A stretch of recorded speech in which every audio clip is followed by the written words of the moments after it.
Le dîner de répétition a eu lieu au Grand Méridien, le restaurant le plus cher de la ville. Des lustres en cristal projetaient une lumière dorée sur des tables drapées de lin italien importé. Ma sœur Vanessa n'avait pas regardé à la dépense. Littéralement aucune dépense, étant donné qu'elle avait utilisé mes cartes de crédit pour tout payer. J'étais assise à l'extrémité de la table familiale, portant une simple robe bleu marine, tandis que tous les autres scintillaient dans des vêtements de créateur.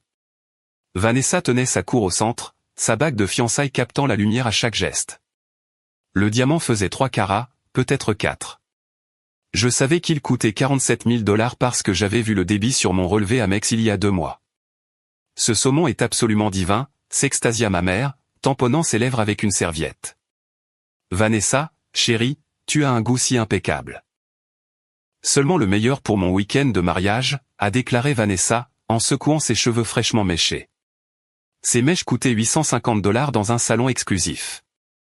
Je le savais parce que ce débit était apparu sur ma visa le même jour. Mon père a levé son verre de vin. À ma belle-fille, qui a toujours connu sa valeur. Tu mérites chaque once de ce bonheur. Ils ont trinqué autour de la table. Personne n'a regardé dans ma direction. Mon jeune frère Marcus a finalement reconnu ma présence.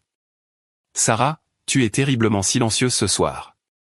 Le chat a mangé ta langue? J'apprécie juste la nourriture, ai-je dit calmement, coupant mon poulet. Le dîner de répétition coûtait 18 000 $ pour 60 invités. Le débit avait frappé ma Mastercard il y a 3 jours. Bien sûr qu'elle est silencieuse, a dit Vanessa en riant.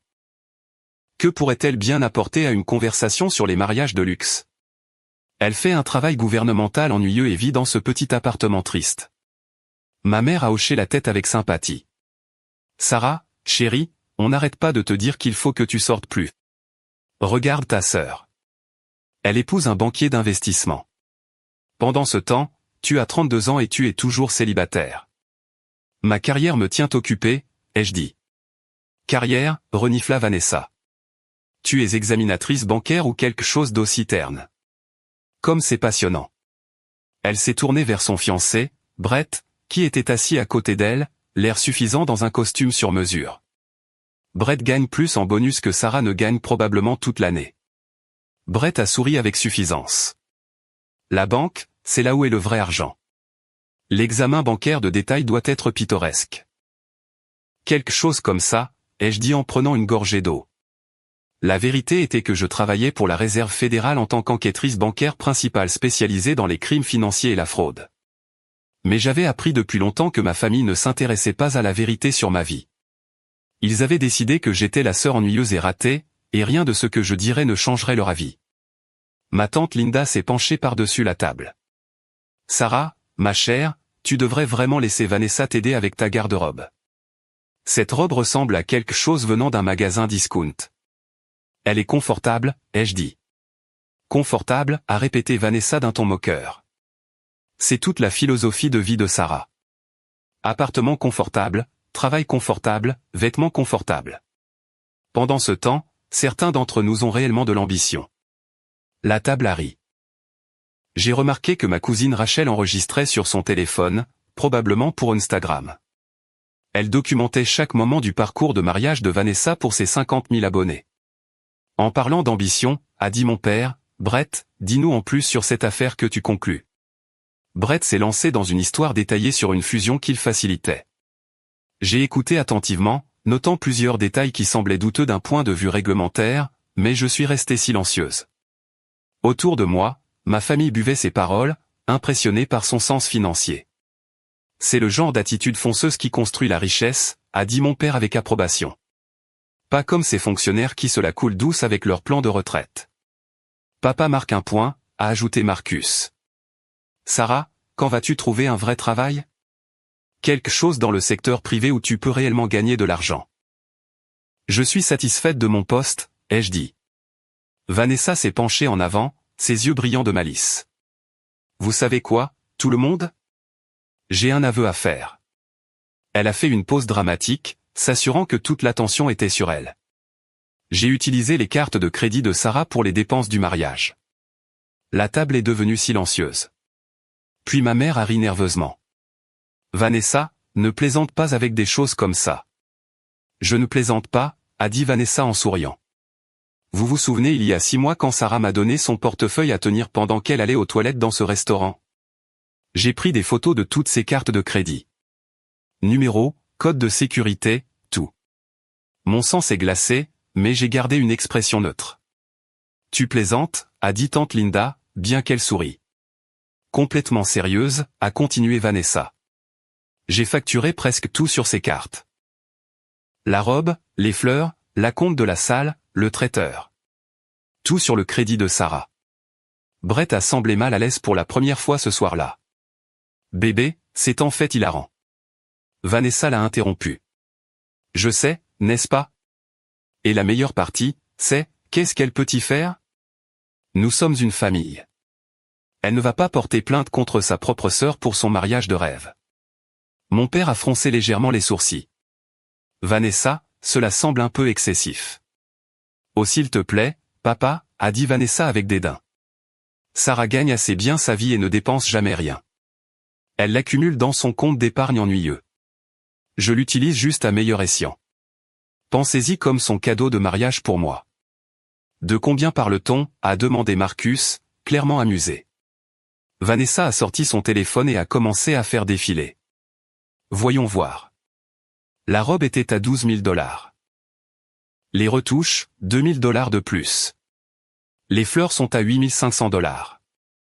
L'acompte de la salle était de $25 000. Le traiteur est à $45 000 pour 200 invités. La lune de miel à Bora Bora est à $18 000. Le forfait photo et vidéo est à $15 000. Le dîner de répétition ce soir est à $18 000. Le divertissement est à $12 000. Les invitations étaient à $3 000. Elle a continué à énumérer des articles, chacun plus cher que le précédent. Les yeux de ma mère s'écarquillaient. C'est plus de $150 000. $167 430 pour être exact, a dit Vanessa fièrement. Et ça ne compte pas les petites choses. Coiffure, maquillage, cadeaux pour le cortège, décoration. Je dirais que nous sommes probablement plus proches de $190 000 au total. La table est restée dans un silence stupéfait. Vanessa, a dit Brett doucement. Tu m'as dit que tes parents payaient pour le mariage. Ils paient pour une partie, a dit Vanessa d'un geste de la main. Mais Sarah couvre la majeure partie, qu'elle le sache ou non. J'ai posé ma fourchette avec précaution. Donc tu admets la fraude par carte de crédit. Vanessa a ri. Fraude? Ou sœur? Tu peux te le permettre. Arrête d'être si dramatique. En fait, ai-je dit calmement, utiliser les informations de carte de crédit de quelqu'un d'autre sans permission, quelle que soit la relation, constitue un vol d'identité et une fraude par carte de crédit en vertu de la loi fédérale. C'est un crime. Oh, c'est parti. Vanessa a levé les yeux au ciel. L'examinatrice bancaire ennuyeuse essayant de paraître importante. Qu'est-ce que tu vas faire, Sarah? Me dénoncer? Ruiner mon mariage? Faire en sorte que maman et papa te détestent encore plus qu'ils ne le font déjà? Ma mère s'est penchée et a tapoté la main de Vanessa. Sarah, chérie, je sais que c'est peu conventionnel, mais Vanessa a raison. Tu ne vas pas porter plainte. Pense juste à ça comme aider ta sœur. La famille est de la famille. J'ai aidé à payer la voiture de Marcus quand il en avait besoin. Mon père a ajouté, nous cotisons tous les uns pour les autres. Tu m'as demandé avant de prendre $5 000 pour la voiture de Marcus, ai-je souligné. Et j'ai dit oui. C'est différent. Laisse vraiment, a défié Vanessa. Tu aurais dit non si j'avais demandé. Tu es égoïste comme ça. Tu préférerais accumuler ton argent plutôt que de voir ta sœur heureuse. Alors j'ai juste contourné la partie où tu dis non. Rachel enregistrait définitivement maintenant, son téléphone pointé directement sur moi. C'est du contenu incroyable, a-t-elle chuchoté à mon cousin James. Et alors, a dit Marcus. Tu vas appeler les flics contre ta propre sœur lors de son week-end de mariage? Cela ferait de toi la méchante de cette famille pour toujours. J'ai regardé autour de la table. Chaque visage montrait la même attente, que je cède. Accepte cela. Laisse Vanessa avoir son mariage de rêve à mes frais. Ils avaient déjà décidé que j'étais la fille moindre, la sœur ennuyeuse. Dans leur esprit, mon argent était sacrifiable. Mes sentiments, non pertinents. Juste pour être clair, ai-je dit lentement. Tu admets avoir délibérément volé mes informations de carte de crédit et les avoir utilisées pour effectuer des débits non autorisés totalisant environ 190 000 $. Oh mon Dieu, oui, a dit Vanessa avec exaspération. Qu'est-ce que tu vas faire à ce sujet? Me poursuivre? Je n'ai pas l'argent pour te rembourser. Brett et moi utilisons toutes nos économies pour l'apport de notre maison. Donc même si tu m'emmenais au tribunal, ce qui ferait de toi une terrible sœur et une terrible personne, tu n'aurais rien. Elle marque un point, a dit mon père. Sarah, laisse tomber. L'argent est déjà dépensé. Le mariage de Vanessa est demain. Ne gâche pas son jour spécial pour de l'argent. Ce n'est pas une question d'argent, ai-je dit doucement. C'est une question de principe. Le principe? Ma mère a ricané. Le principe est que la famille soutient la famille. Clairement, tu ne comprends pas ça. J'ai sorti mon téléphone. À qui envoies-tu un SMS? A exigé Vanessa. Tu as intérêt à ne pas commencer un drame dans le groupe de discussion familiale. Je n'envoie de SMS à personne, ai-je dit en ouvrant mon application professionnelle sécurisée. Je dépose un rapport officiel. La table a éclaté de rire. Un rapport auprès de qui? S'est esclaffé Marcus. Le bureau d'éthique commerciale? Oh, je suis sûr qu'ils vont s'en occuper tout de suite. J'ai tapé rapidement, entrant les détails de l'affaire. Informations sur le suspect. Résumé des preuves. Mes identifiants se sont remplis automatiquement en haut du formulaire, agent spécial principal, division des enquêtes criminelles de la Réserve fédérale. Sarah travaille pour la Réserve fédérale, a dit Brett avec dédain à la table. Ils examinent les banques, s'assurent qu'elles suivent les réglementations. Ils n'enquêtent pas sur les crimes individuels. La Réserve fédérale a plusieurs divisions, ai-je dit calmement, tapant toujours. La division de la supervision et de la réglementation bancaire examine les banques. Ce n'est pas là que je travaille. Alors où travailles-tu, a demandé mon père. La division des enquêtes criminelles, ai-je dit en soumettant le rapport. Je suis un agent fédéral qui enquête sur les crimes financiers, y compris la fraude par carte de crédit, le vol d'identité, la fraude bancaire et le blanchiment d'argent. Les rires se sont tus. Tu n'es pas un agent fédéral, a dit Vanessa, mais sa voix avait perdu son assurance. Tu es une examinatrice bancaire. Je suis agent spécial principal, ai-je corrigé. Je suis avec la division des enquêtes criminelles depuis 8 ans. Avant cela, j'ai passé 2 ans avec l'unité des crimes financiers du FBI. J'ai levé les yeux de mon téléphone. Je me spécialise dans les affaires de vol d'identité. Le visage de ma mère était devenu pâle. Sarah, tu exagères. Tu nous aurais dit si tu étais un agent du FBI. J'ai quitté le FBI il y a 6 ans, ai-je dit. Et je vous l'ai dit. À Thanksgiving en 2019, j'ai mentionné ma promotion à la division des enquêtes criminelles de la Réserve fédérale. Vous m'avez dit d'arrêter d'être ennuyeuse et avez changé de sujet pour le nouveau petit ami de Vanessa. La table était complètement silencieuse maintenant. Brett s'est raclé la gorge. D'accord, mais sûrement tu ne vas pas réellement poursuivre ta propre sœur. Tu essaies juste de lui faire peur. J'ai déjà déposé le rapport, ai-je dit en leur montrant l'écran de mon téléphone. Le sceau officiel de la Réserve fédérale était visible en haut, ainsi que mon numéro de badge et le numéro de dossier qui avait été généré automatiquement. En tant qu'agent fédéral, je suis légalement obligé de signaler les crimes dont j'ai connaissance, même s'ils impliquent des membres de la famille. Sarah, a dit mon père lentement. Pensons-y rationnellement. Je pense rationnellement, les jeux interrompus. Vanessa a admis avoir délibérément volé des informations de cartes de crédit et effectué des débits non autorisés totalisant environ 190 000 $. J'ai fait un signe de tête vers Rachel, qui avait baissé son téléphone, l'air paniqué. Elle a fait cela devant la caméra, devant plusieurs témoins, dans un lieu public. Ce n'est pas une situation de parole contre parole. C'est une confession documentée de multiples crimes fédéraux. Fédéraux, a chuchoté Vanessa. La fraude par carte de crédit traverse les frontières des États, ai-je expliqué. Les sociétés de cartes de crédit sont basées dans différents États, les vendeurs sont dans plusieurs États, et la lune de miel implique un voyage international. Cela en fait une juridiction fédérale. Le FBI sera probablement impliqué, ainsi que la division des crimes financiers des services secrets. Les services secrets enquêtent sur les crimes financiers, a demandé Marcus bêtement. C'est leur fonction principale, ai-je dit. La plupart des gens ne le savent pas, les mains de Vanessa tremblaient. Tu ne peux pas faire ça. C'est mon mariage demain. Tu aurais dû y penser avant de commettre plusieurs crimes, ai-je dit simplement. Ma mère a retrouvé sa voix. Sarah Elizabeth Morrison, tu arrêtes ça tout de suite. Je suis ta mère, et je te dis d'abandonner ce rapport ridicule ou quoi que ce soit que tu aies déposé. J'ai croisé son regard. Avec tout le respect que je vous dois, maman, vous n'avez aucune autorité sur les enquêtes fédérales d'application de la loi. J'ai autorité sur toi, a-t-elle claqué. J'ai 32 ans et je suis un agent fédéral, ai-je répondu. Vous n'en avez vraiment pas, mon téléphone a vibré. J'ai jeté un coup d'œil au message de mon superviseur, le directeur adjoint James Chin. Rapport reçu. L'équipe est à 15 minutes. Avez-vous besoin de renfort immédiat?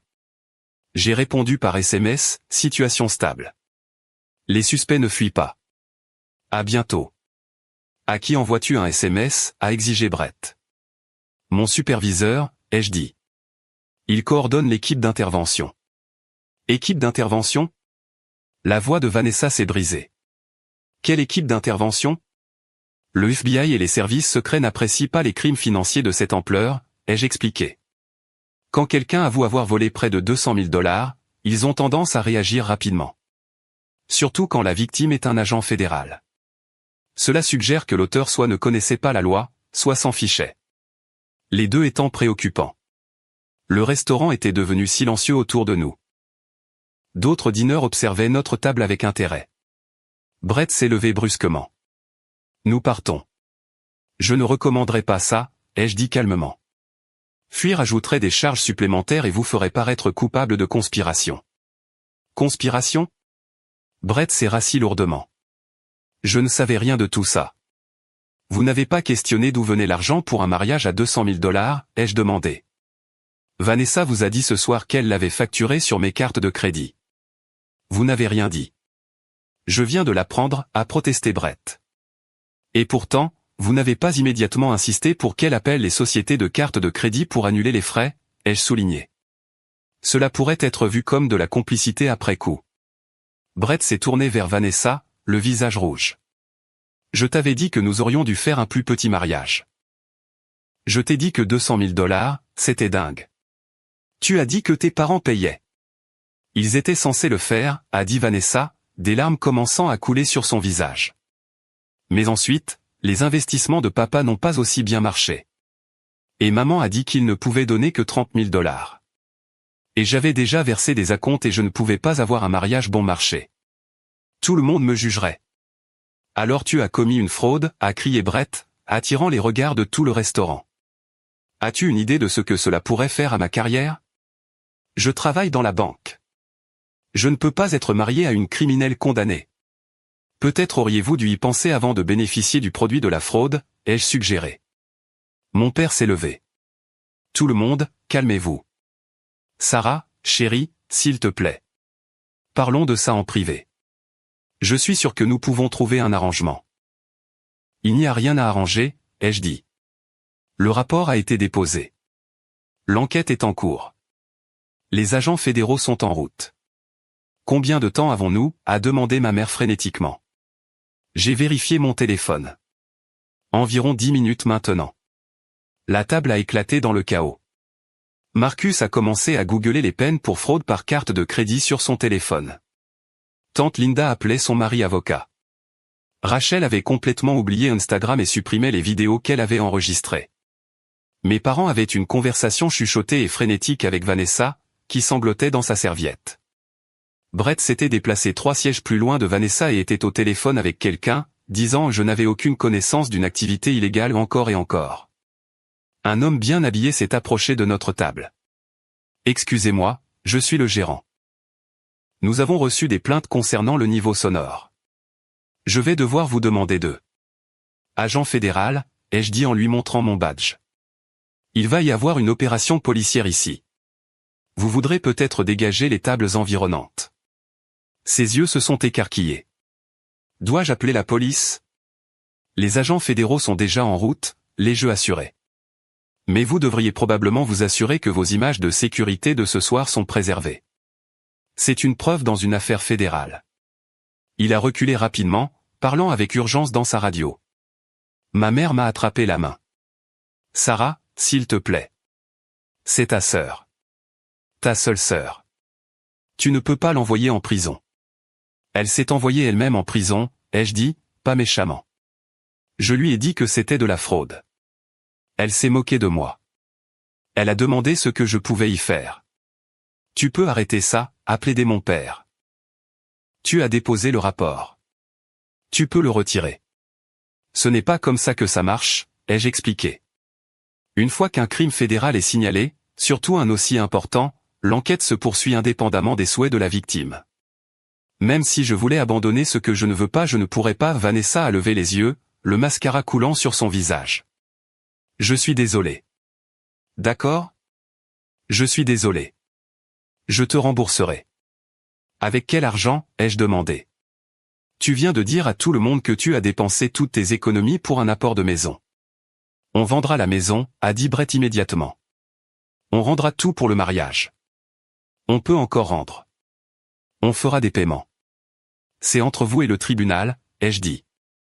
La restitution fait généralement partie de la condamnation. Condamnation, a chuchoté Vanessa. La fraude par carte de crédit impliquant des montants supérieurs à 100 000 $ entraîne généralement une peine de 5 à 10 ans de prison fédérale, ai-je dit. Le vol d'identité ajoute 2 à 5 ans de plus. Selon la façon dont le procureur structure les charges, tu pourrais faire face à une peine importante. Mais je me marie demain, a sangloté Vanessa. Tu voudras peut-être reporter, ai-je suggéré. Les portes d'entrée du restaurant se sont ouvertes. Le directeur adjoint Chin est entré, suivi de 4 autres agents en coupe-vent du FBI et de 2 agents des services secrets en costume sombre. Le restaurant est devenu complètement silencieux alors qu'il s'approchait de notre table. Agent Morrison, a dit formellement le DA Chin, nous avons reçu votre rapport. Je me suis levé. Monsieur. Voici la suspecte, Vanessa Morrison. J'ai fait un geste vers ma sœur, qui était devenue blanche comme un linge. Elle a avoué le vol d'identité et la fraude par carte de crédit devant plusieurs témoins il y a environ 20 minutes. La confession est-elle enregistrée, a demandé l'un des agents du FBI. Rachel a silencieusement levé son téléphone. J'aurais besoin de ce téléphone comme preuve, a dit l'agent en mettant des gants. Mais mon Instagram. A commencé Rachel. Nous le rendrons après avoir extrait les images pertinentes, l'a assuré l'agent. Le DA Chin a regardé Vanessa. Madame Morrison, je suis le directeur adjoint James Chin de la division des enquêtes criminelles de la Réserve fédérale. Ces agents sont de l'unité des crimes financiers du FBI et des services secrets. Nous avons besoin de vous poser quelques questions. Je veux un avocat, a dit Vanessa, sa voix tremblante. C'est votre droit, a dit le DA Chin. Mais je dois vous informer que nous avons déjà obtenu des mandats préliminaires pour vos relevés téléphoniques, relevés de cartes de crédit et comptes bancaires. Nous allons les exécuter ce soir. L'un des agents des services secrets s'est avancé. Nous aurons aussi besoin de parler avec Brett Morrison. Monsieur, étiez-vous au courant des frais frauduleux? Le vernis d'avocat coûteux de Brett s'est fissuré. Je veux un avocat aussi. Intéressant, a dit l'agent en prenant une note. Ma mère s'est levée, essayant de garder sa dignité. C'est ridicule. Vous traitez ma fille comme une criminelle pour un malentendu familial.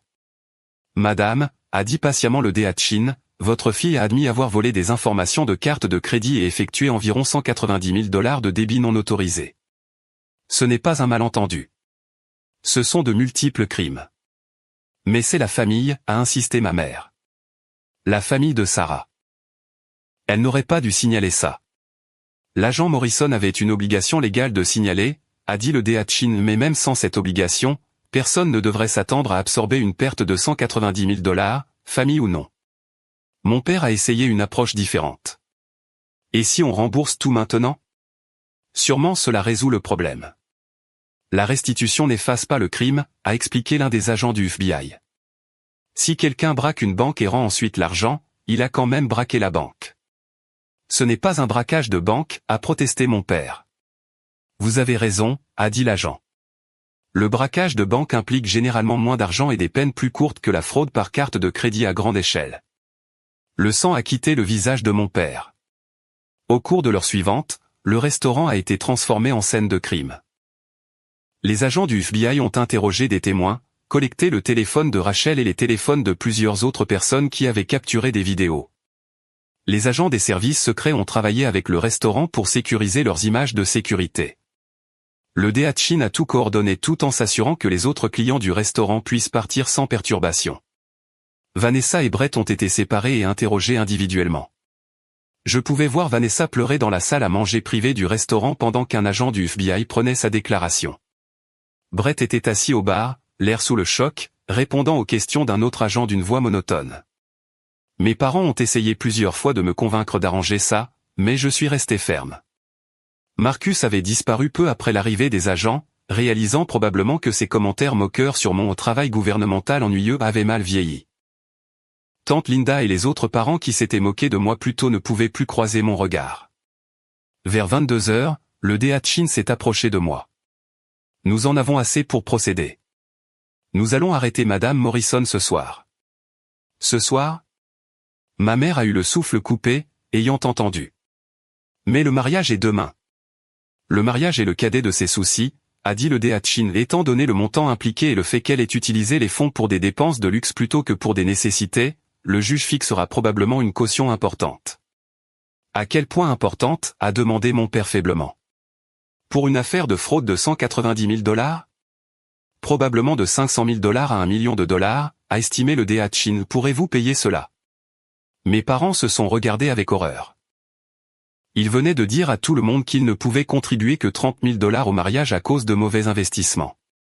Les agents de cautionnement exigeraient 10% en espèces, a ajouté utilement l'un des agents du FBI. Donc 50 000 $ à 100 000 $ plus une garantie pour le reste. Mon père s'est rassis lourdement. Nous n'avons pas ça. Alors votre fille restera en détention fédérale jusqu'au procès, a dit simplement le DHIN. Procès, a chuchoté ma mère. Quand est-ce que ce serait? Les affaires fédérales prennent généralement de 6 mois à 1 an, a dit l'agent du FBI. Selon le rôle. Elle sera en prison pendant 1 an? Ma mère avait l'air de vouloir s'évanouir. Si elle ne peut pas payer la caution, oui, a confirmé l'agent. Brett est soudainement apparu à mon coude. C'est de ta faute, a-t-il sifflé. Tu aurais pu arrêter ça. Tu détruis sa vie pour de l'argent. Le DHIN s'est interposé entre nous. Monsieur, je vous suggère de reculer et de vous calmer. C'est une garce vindicative, a continué Brett, sa voix s'élevant. Quel genre de personne envoie sa propre sœur en prison? Le genre à qui on a volé 190 000 $, ai-je dit calmement. Quel genre de personne bénéficie de l'argent volé et blâme ensuite la victime? J'annule le mariage, a annoncé Brett. Je n'épouse pas une criminelle. C'est fini. Il est sorti du restaurant en trombe, laissant Vanessa sangloter encore plus fort dans la salle à manger privée. Ma mère a pointé un doigt tremblant vers moi. Regarde ce que tu as fait. Tu as ruiné son mariage, ses fiançailles, sa vie. Tout ça parce que tu es jalouse qu'elle soit plus jolie et qu'elle ait plus de succès que toi. Plus de succès, ai-je répété. Elle a commis une fraude parce qu'elle ne pouvait pas se permettre son propre mariage.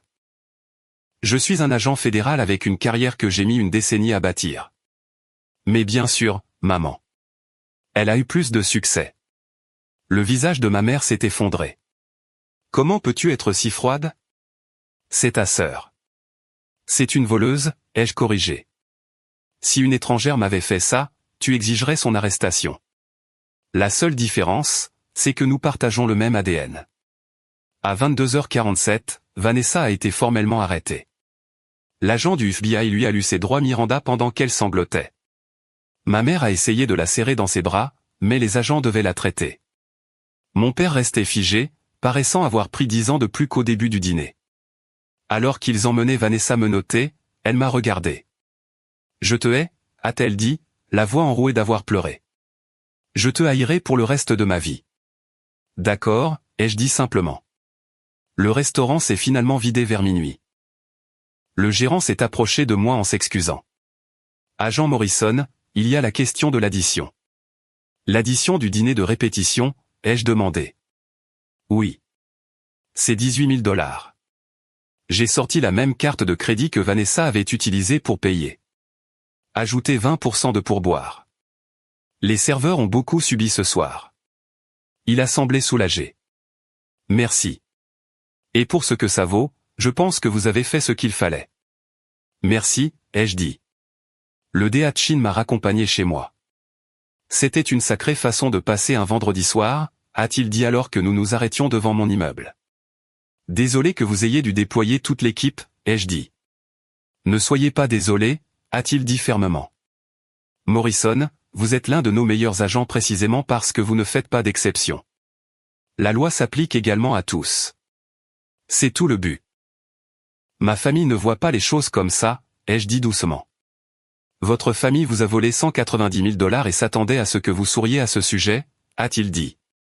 Leur opinion sur vos choix n'est pas vraiment pertinente. J'ai hoché la tête lentement. Il avait raison, mais ça faisait quand même mal. Prenez le week-end, a dit le DA Chin, vous êtes officiellement en congé. Si vous avez besoin de quoi que ce soit, appelez-moi. Je l'ai remercié et je suis monté dans mon appartement. Le même appartement que ma famille avait moqué plus tôt dans la soirée.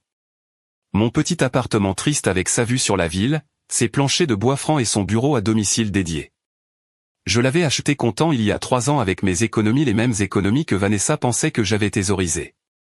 Mon téléphone vibrait constamment avec des messages de parents. Je les ai tous ignorés sauf un de ma cousine Zoé, qui voyageait pour le travail et avait manqué le drame. Zoé, Rachel vient de m'appeler. Qu'est-ce qui s'est passé bordel? Je lui ai donné la version abrégée. Zoé, donc Vanessa t'a volé 200 000 $, s'en est vantée, et tu l'as fait arrêter. Essentiellement? Moi, oui. Zoé, bien. Je ne l'ai jamais aimée de toute façon. Elle a renversé du vin sur ma robe à la fête d'anniversaire de ton père et m'a blâmé. Moi, ouais, je me souviens de ça. Zoé, tes parents vont perdre la tête. Moi, ils l'ont déjà fait. Zoé, besoin que je revienne en avion pour un soutien moral? Moi, ouais. Je vais bien, mais merci. Samedi matin, je me suis réveillé avec 47 appels manqués et 130 SMS. La plupart venaient de membres de la famille alternant entre me supplier d'abandonner les charges, impossible, et me traiter sans cœur, possible. Mais il y avait aussi des messages de gens dont je n'avais pas entendu parler depuis des années, amis d'enfance, anciens collègues, parents éloignés. Apparemment, l'histoire s'était répandue rapidement. Amis de lycée, j'ai entendu ce qui s'est passé. J'ai toujours su que Vanessa était toxique. Bravo d'avoir tenu tête. Ancien collègue du FBI, Chin m'a dit ce qui s'est passé. Bien géré. Tu veux prendre un café la semaine prochaine? Frère de papa, que mes parents détestaient, ton père m'a appelé pour l'argent de la caution. Je lui ai dit certainement pas fier de toi, gamine. L'histoire a atteint les nouvelles locales samedi après-midi. La sœur d'un agent fédéral arrêté pour fraude par carte de crédit de 200 000 $. Les détails étaient vagues en raison de l'enquête en cours, mais les bases étaient là. Dimanche, c'était devenu viral. Apparemment, les abonnés Instagram de Rachel avaient des captures d'écran de ces vidéos supprimées, et quelqu'un les avait divulguées. La réaction d'Internet a été rapide et brutale. Imaginez être assez bête pour avouer des crimes fédéraux devant la caméra. Elle a demandé « Qu'est-ce que tu vas faire à ce sujet, à un agent fédéral ?» Emoji crâne. La schadenfreude est forte avec celle-ci. La famille est la famille jusqu'à ce qu'elle te vole 200 000 $. Lundi matin, je suis retourné au travail. Mes collègues avaient laissé un gâteau dans la salle de pause. Félicitations pour l'arrestation de votre sœur. Vous êtes terrible, ai-je dit, riant malgré moi. Nous sommes des agents fédéraux, a dit mon partenaire, le détective Williams. L'humour noir est obligatoire. Le DA Chin m'a appelé dans son bureau. Le bureau du procureur américain veut poursuivre cela agressivement. Il parle d'en faire un cas exemplaire. Pourquoi, ai-je demandé. La fraude par carte de crédit devient épidémique, a-t-il expliqué. Avoir un cas où quelqu'un a ouvertement avoué, pensant être immunisé à cause des relations familiales? C'est une bonne occasion d'envoyer un message que personne n'est au-dessus de la loi. Quel genre de peine poursuivent-ils? 8 à 12 ans, probablement, a-t-il dit. Le montant impliqué, la préméditation, le manque de remords. Tout pointe vers une peine importante. J'ai absorbé cela. Ma sœur pourrait passer une décennie en prison fédérale. Vous êtes d'accord avec ça? A demandé doucement le Déachin. Elle a fait ses choix, ai-je dit. Je ne l'ai pas forcé à me voler. Je ne l'ai pas forcé à s'en vanter. Je ne l'ai pas forcé à penser qu'elle était intouchable. Il a hoché la tête. Pour ce que ça vaut, je pense que vous gérez cela avec un professionnalisme remarquable. L'accusation a eu lieu mardi. Vanessa est apparue par vidéo depuis le centre de détention fédéral, portant une combinaison orange. Elle avait l'air petite et effrayée, rien à voir avec la femme confiante qui s'était moquée de moi au dîner de répétition. Le procureur fédéral a exposé les charges. 15 chefs d'accusation de fraude par carte de crédit, 3 chefs d'accusation de vol d'identité, un chef d'accusation de fraude électronique. Chaque chef d'accusation entraînait des années potentielles de prison. L'avocat commis d'office de Vanessa a plaidé pour une caution réduite, citant son absence d'antécédents criminels. Le procureur a contré que la nature préméditée du crime et le montant impliqué faisaient d'elle un risque de fuite. Le juge a fixé la caution à 750 000 $. Mes parents, assis dans la galerie de la salle d'audience, semblaient dévastés. À l'extérieur du tribunal, les journalistes m'ont assailli. « Agent Morrison, que pensez-vous de l'arrestation de votre sœur ?» Sans commentaire, ai-je dit en marchant vers ma voiture. « Regrettez-vous de l'avoir dénoncée ?» Sans commentaire. « Que diriez-vous aux gens qui pensent que vous auriez dû gérer cela en privé ?» J'ai fait une pause. Je dirais que le crime est le crime, peu importe qui le commet. Nous n'avons pas de système de justice séparé pour les gens ayant des liens familiaux. Cette citation est devenue le gros titre, agent fédéral, nous n'avons pas de système de justice séparé pour la famille. Ma mère a laissé un message vocal ce soir-là, la voix épaisse de larmes. J'espère que tu es fier de toi. Ta sœur est assise dans une cellule à cause de toi, Sarah. Elle n'a même jamais eu de contravention de stationnement avant. Et tu l'as mise en prison comme si elle était une sorte de monstre. Nous t'avons mieux élevé que ça. Nous t'avons élevé pour valoriser la famille. Je ne sais pas qui tu es devenu, mais tu n'es plus ma fille. J'ai sauvegardé le message vocal. Pas pour l'écouter à nouveau, mais comme preuve de la manipulation émotionnelle qui avait caractérisé toute ma vie dans cette famille. 3 semaines plus tard, Vanessa a accepté un accord de plaidoyer. 8 ans de prison fédérale, 5 ans de liberté surveillée, restitution complète de 193 472,18 $, le décompte final de tous les frais frauduleux, et un casier judiciaire permanent. Brett avait déjà demandé l'annulation de leur fiançailles. Le lieu du mariage avait gardé tous les acomptes conformément à leur contrat de l'argent que Vanessa avait facturé sur mes cartes et qu'elle devrait maintenant rembourser dans le cadre de la restitution. Mes parents ont contracté une deuxième hypothèque pour me rembourser immédiatement, espérant que cela réduirait d'une manière ou d'une autre la peine de Vanessa. Ce ne fut pas le cas. Le juge a précisé que la restitution visait à indemniser la victime, pas à réduire les conséquences pour l'auteur. Lors de l'audience de détermination de la peine de Vanessa, ma mère a témoigné comme témoin de caractère, sanglotant à travers son témoignage sur la bonne fille qu'avait été Vanessa. Mon père l'a décrite comme généreuse et gentille, quelqu'un qui avait fait une erreur. Le juge a écouté patiemment, puis a dit, ce n'était pas une erreur. C'était une série calculée de crimes commis sur 6 mois, impliquant une planification méticuleuse et des actes de vol délibérés et répétés. L'accusée n'a montré aucun remords jusqu'à ce qu'elle fasse face aux conséquences. 8 ans. Vanessa a sangloté alors qu'il l'emmenait. Ma mère s'est effondrée dans la galerie. Mon père m'a lancé un regard de pure haine. Je suis sorti du tribunal et je suis retourné au travail. 6 mois plus tard, j'ai été promu agent spécial de supervision. Mon équipe gérait des enquêtes complexes sur les crimes financiers dans 3 États. J'étais bonne dans mon travail. Excellente, en fait. J'avais bâti une carrière sur l'intégrité, la minutie et un engagement inébranlable envers la loi. Ma famille ne m'a jamais pardonné. J'ai été exclu de tous les événements familiaux, retiré du groupe de discussion familiale et déshérité du testament de mes parents. Des cousins avec qui j'avais grandi m'ont bloqué sur les réseaux sociaux. Des tantes et des oncles que je connaissais depuis toujours ont fait semblant de ne pas me voir à l'épicerie. Mais j'avais aussi gagné quelque chose. Le respect de soi. Pendant 32 ans, j'avais été la déception de la famille, la sœur ennuyeuse, celle qui n'était pas tout à fait à la hauteur. J'avais absorbé leur mépris, leur rejet, leur cruauté désinvolte, et je m'étais convaincu que c'était normal. Ce n'était pas normal, et je n'avais plus à l'accepter. Ma vraie famille s'est avérée être mes collègues. Des gens qui valorisaient l'intégrité plus que l'image, qui respectaient la compétence plus que la conformité, qui comprenaient que faire ce qui est juste signifiait souvent être seul. Le DA Chin l'a le mieux dit lors de ma cérémonie de promotion, l'agent Morrison incarne tout ce que nous valorisons dans l'application de la loi fédérale. Face à un choix entre la loyauté familiale et le devoir légal, elle a choisi le devoir sans hésitation. Ce n'est pas de la froideur. C'est du courage. Vanessa purge actuellement sa peine à l'établissement correctionnel fédéral de Danbury. Elle sera éligible à une libération anticipée dans 6 ans si elle maintient une bonne conduite. J'espère qu'elle utilisera ce temps pour réfléchir à ses choix et devenir une meilleure personne. Mais honnêtement, ce n'est plus mon problème.